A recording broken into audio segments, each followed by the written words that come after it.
lingering in my subliminal like a grain of sand by the seashore, where a drop of rain adds to the waves, and the flicker of light gleams at midnight.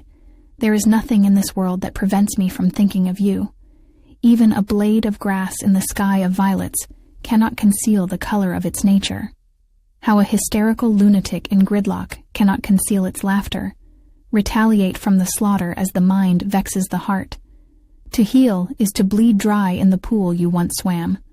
For red is the color of both blood and wine, so which do you drink to feel divine?